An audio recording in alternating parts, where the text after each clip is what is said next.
My girlfriend said, "I bet his big birthday surprise is another boring, sentimental piece of junk." I just smiled. During her birthday party, in front of all our friends, I gave her the final gift. It was a framed copy of the divorce papers my lawyer filed that morning.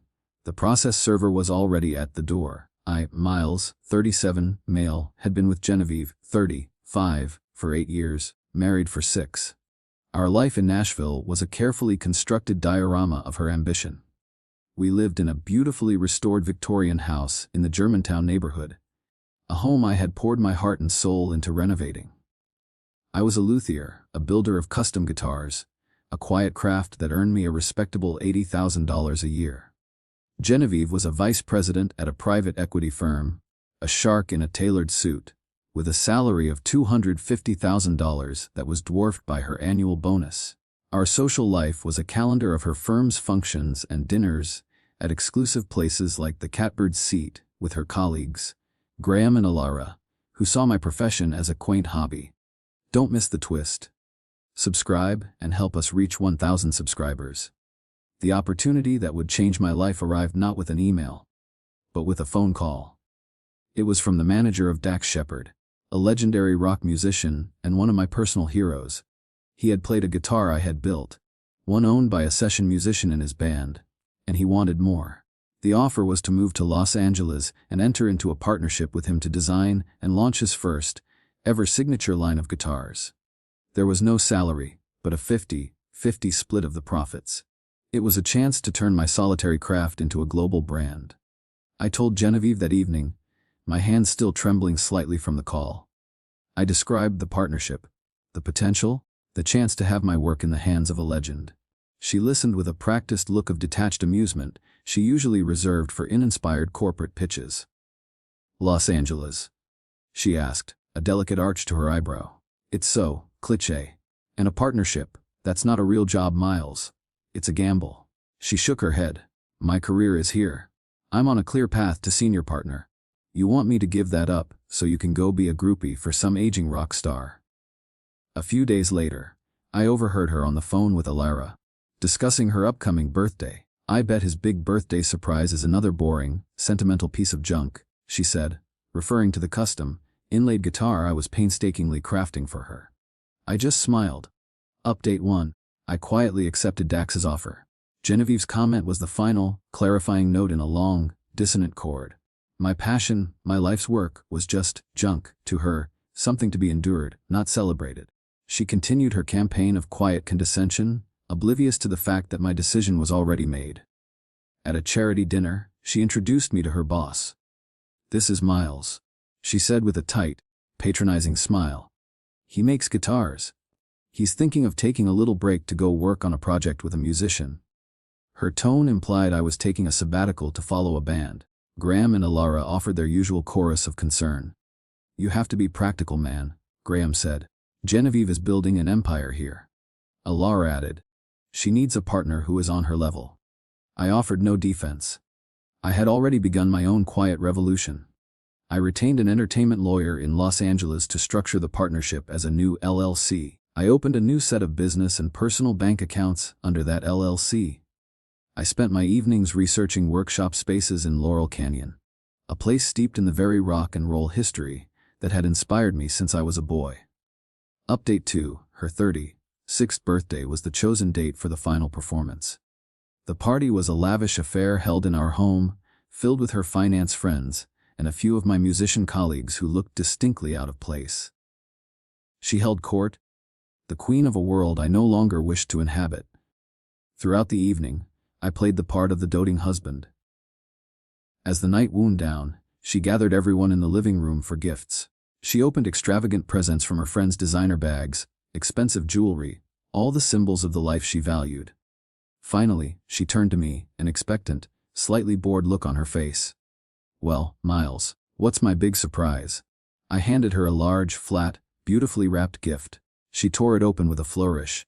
Inside was a simple, elegant frame, and inside the frame was the first page of the divorce petition my lawyer had filed that morning. The room went completely silent. She stared at it, her face a mask of confusion, then dawning horror. "What is this?" she whispered.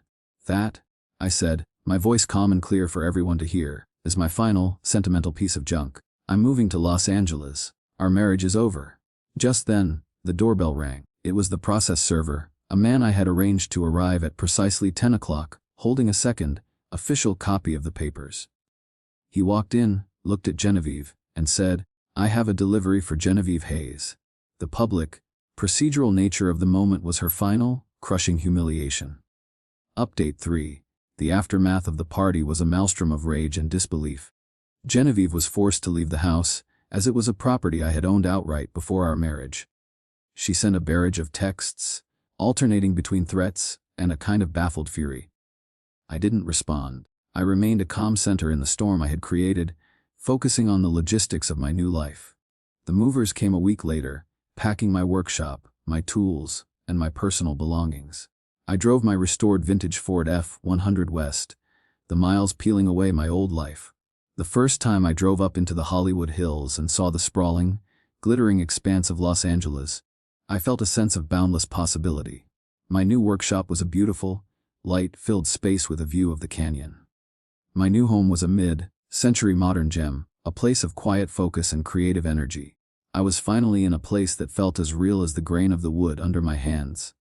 Update 4. 6 months in Los Angeles was a blur of creative energy and professional success. The collaboration with Dax Shepard was a dream. The first prototype of the Shepard signature was a masterpiece of sound and design. We were already back, ordered for the first production run of 500 guitars. My LLC was now a 7-figure business. I sold my house in Nashville and used the proceeds to buy my new home in the Hollywood Hills outright. My financial independence was no longer a dream, it was a reality forged from my own hands. One afternoon, I received a text from Alara. "Miles, we've seen the articles in the music magazines. It's incredible. Genevieve told us you were just going to be a roadie." I thought of Genevieve's favorite insult for my work, her dismissive phrase, "a boring, sentimental piece of junk." The irony was that this junk was now the foundation of a life more exciting and valuable than anything she could have imagined. I replied politely, "The work is very fulfilling. I hope you and Graham are well." Update 5. The Shepard signature guitar was officially launched at the NAMM show, the biggest music trade show in the world. It won Guitar of the Year. A lengthy feature in Rolling Stone profiled our partnership, calling me a luthier visionary. The article was a public declaration of my new reality. Genevieve's emails began that night. "A 50-50 partnership. You told me it was just a side project," one accused. "You deliberately humiliated me," another claimed. Then came the call from Graham. His voice was heavy with regret. "Miles, man, we were so wrong," he said. "Genevieve painted this picture of you having a breakdown, of you running away from a real life. We had no idea you were building an empire. We should have known better." My family, who had always supported my craft, called, their voices filled with a quiet, fierce pride. The verifiable truth had finally silenced her years of condescension. Update 6. She appeared at my workshop in Laurel Canyon a week later. She had flown in from Nashville, a desperate, unannounced pilgrimage. She looked smaller, her usual armor of corporate confidence replaced by a raw vulnerability. "Miles," she began, her voice soft. "I was wrong. About everything." "What were you wrong about, Genevieve?" I asked, not looking up from the piece of koa wood I was sanding. "I was afraid," she said. "I was so focused on my world, my definition of success, that I couldn't see the value in yours. I see it now. I can move here. We can be a team. Our success." I finally looked up, my voice calm but firm. "There is no our success, Genevieve," I said. "There is my work, the work you called junk, the work you were embarrassed by." "I was wrong to say that," she insisted. "I didn't mean it." "Yes, you did," I replied. "You just didn't realize how much that junk would one day be worth." I turned back to my work. "Goodbye, Genevieve." Update 7. Her rejection fueled a final, desperate legal maneuver. She filed a motion in our divorce proceedings to claim half of my new company, arguing that the intellectual property for the guitar line was conceived during our marriage and was therefore a marital asset. It was a pathetic, transparent money grab. My entertainment lawyer was prepared. We produced documentation showing that the formal partnership agreement and the creation of the LLC occurred on a date after the divorce petition was filed and served, making it legally my separate property. Her claim was dismissed by the judge in a single hearing. Update 8. A year passed. My life was full, rich, and authentic. The guitar company was a massive success, and I was financially secure beyond my wildest dreams. I was in a new, healthy relationship with a woman named Maya, a talented session musician who saw my work not as junk, but as magic. One evening, a final email from Genevieve arrived. Her career at the private equity firm had stalled. The story of our divorce, of her public humiliation, had made her a liability in a world that valued image above all. I built my life around the frame, she wrote, and I forgot to care about the picture inside it. I am sorry. I replied with a short, polite message. I wish you peace. I blocked her email address. Final update. Several months later, I was at the Grammy Awards.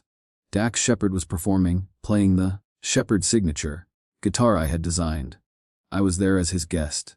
During a commercial break, I ran into Genevieve's old boss, a senior partner at her firm. He shook my hand warmly. Miles, he said, I've been following your success. It's truly remarkable. He looked up at the stage where Dax was now accepting an award. Genevieve never understood. He continued, his voice thoughtful.